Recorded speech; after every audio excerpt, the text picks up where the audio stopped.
Hello and welcome. I am DEJI360. Again, the Petroleum Products Marketing Company has reviewed the ex-depot price of petrol from 138 naira 62 kobo to 151 naira 56 kobo per litre for the month of September, triggering, of course, a wave of complaints against this whole issue of subsidy, or on the issue of subsidy, I should say, across the country. Now, the ex-depot price is the amount marketers purchase products from depot owners. So it certainly will mean marketers will have to jack up their own prices, and of course they've done so. Now, following the increment, some fuel stations have been selling petrol between 148 naira to between 158 and 162 naira per litre. This is something that doesn't sit well with many Nigerians at all, considering the existing harsh economic conditions resulting from the coronavirus pandemic. But the presidency has said the fuel price hike is beyond its control now, as the federal government no longer fixes the price of petroleum products in the country, otherwise saying that subsidy has effectively been removed. Of course, the government had said before now that subsidy had been removed. As a matter of fact, I think the government made that announcement sometime in March. All right, joining me now to discuss this issue further is Johnson Chukwu, who is an economist and the managing director of Cowrie Asset Management Limited, an investment bank based in Lagos. Mr. Chukwu, thank you very much for joining us on the program. The issue of subsidy is back on the table once again. Give me your take on this.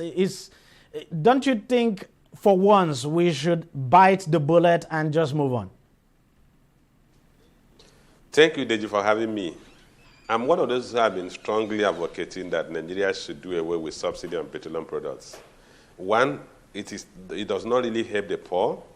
Two, it's a misplacement of economic resources or financial resources of the state.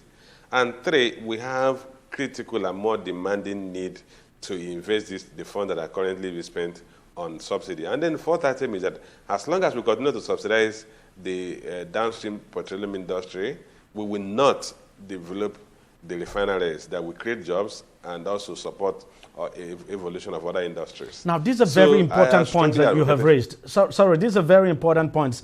I would also like you to expatiate more on this issue, the first point, that it doesn't really help the poor, because it appears that's where the debate is. People are saying, look, this is too bad for the poor. Okay, you know, the truth is that when we talk of the benefit of subsidizing petrol as it relates to the poor, most of the poor do not have vehicles of their own. The poor enter public transport. Some of the very poor hardly have need to commute by vehicles. If you go to the rural areas, you realize that most of them just go from their farm to their houses, and from their houses they trek to their local markets. But let's even assume those who have to do in urban area that need to commute. They all enter public transport system that you have multiple passengers in a single vehicle. But the rich people are the ones who go to the pump heads and fill their tanks, and they drive alone, and they have 4 or 5 vehicles, and the cost of fueling these vehicles is inconsequential in their budget because this petrol is subsidized. So they are the major consumers of PMS, premium motor spirit, the rich people with multiple vehicles. The poor man or the poor woman who has no vehicle, who enters public transport twice a day, has minimal benefit of the subsidy on petroleum products. You did talk about something too, that it doesn't help at all in terms of investment in the refineries. For instance, we know Dangote is building a 650,000 capacity, that's barrel per day capacity refinery here in Lagos. Would it make sense that you're asking people to come and invest and build refineries, and at the same time you're trying to fix the price of the products that they will be selling? You see, that's the reason why of all the licenses that were issued to Nigerians and non-Nigerians to establish refinery, none of them has been able to establish refinery. The simple reason is this: you will not establish a local refinery within the Nigerian customs area and produce at a price, at a cost that is higher than the price at which it is sold to the public. So in that, if you do that, you are going to depend solely on the government of Nigeria buying from you and paying you the differential. So should you have any disagreement with the government or should they not like your face, you will realize that you cannot produce and sell because your production cost is higher than the pump price. So you really can't sell. And that's why no refinery is working in the country. No private sector operator will establish a refinery within the Nigerian customs zone. And I have to emphasize that within the Nigerian customs zone. And obviously the government will definitely owe, because especially when it hasn't got the money to pay, I mean, it will owe. Yes, absolutely. So, and we have to put the Dangote refinery in context. The Dangote refinery is being established in an export free trade zone, which means outside the Nigerian customs authority. That means that Dangote refinery will produce and sell, export to other countries, so anybody who wants to buy. If Nigerian government has to, or a Nigerian importer has to buy from a Dangote refinery, you have to establish a letter of credit to Dangote refinery, and then you will place this order in dollar terms, and you must negotiate that letter of credit once it matures. So it's not like when you set up a refinery somewhere in Ogun State or Cross River State or Akwa Ibom or Rivers, where you are within the Nigerian customs zone. For you to export, you have to incur additional cost to export. And if you have to sell locally, you cannot sell at the price that will cover your costs. So you all have to rely on the government to buy from you. For that reason, nobody was willing to establish a refinery. But once we allow the market price of petrol to equalize or improve beyond the cost price of refining petroleum products, then you will see refineries spring up. And let me tell you, DEJI, some of the benefits of having refineries, you're going to have the petrochemical industry. The petrochemical industry will support the paint industry. They will support the racing industry. Several other ancillary sectors or pharmaceutical industry draw some of their input material from the pharmaceutical industries. So once you have refineries, you're going to see an expansion in your industrial base. And those are the things we have been sacrificing just to enjoy what you may call an illusory benefit of having PMS subsidized by the government. Let's look at ourselves, and tell ourselves some home truth. Do you think at this very moment, considering the fiscal challenge that this government has, I shouldn't just say this government, but this country has today, we've had to review the budget about 2 or 3 times now. We're trying to borrow money from the World Bank. The World Bank has been tossing us up now, up and down. We've not been able to get that money. Our reserve is very low. We're facing a forex crisis. We're facing a revenue challenge. Do you think that this government, this country, has the resources to finance subsidy as we speak today? Well, as you know, the Minister of State for Petroleum has actually said repeatedly that the government does not have the resources to finance subsidy. You have just highlighted some of those financial constraints, economic constraints the government is facing.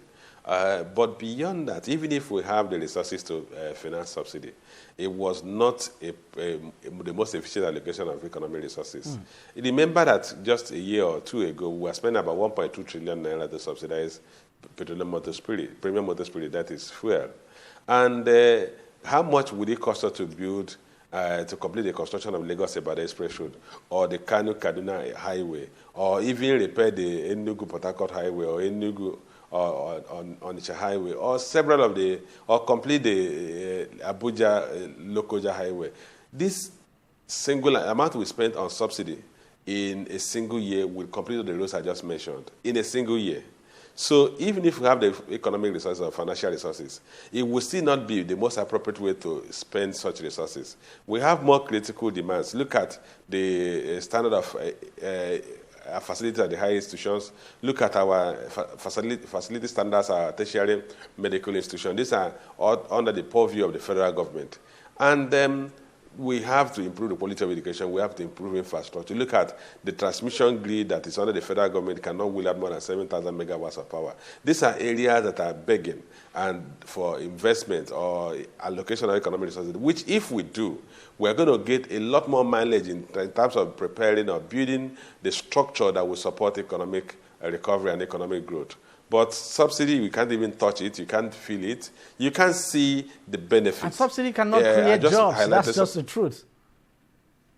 It's rather killing jobs because if you subsidize petroleum products, then the entire downstream sector is not dependent on importation. So you're not going to create the jobs that would have been created in refineries, in the petrochemical industry, in the paint industry, in the pharmaceutical industry that all draw their raw materials from the refinery products. So what we are rather doing, we're exporting employment to other countries where these products were refined. And remember that you produce crude, you produce sweet crude. Brent crude is one of the best quality crude in the world. And then you have to export it and bear additional logistic costs of bringing them back into the country. You have to pay insurance, you have to pay for shipping, you have to pay them in most instances because the government has to build up a lead time so that there's no shortage.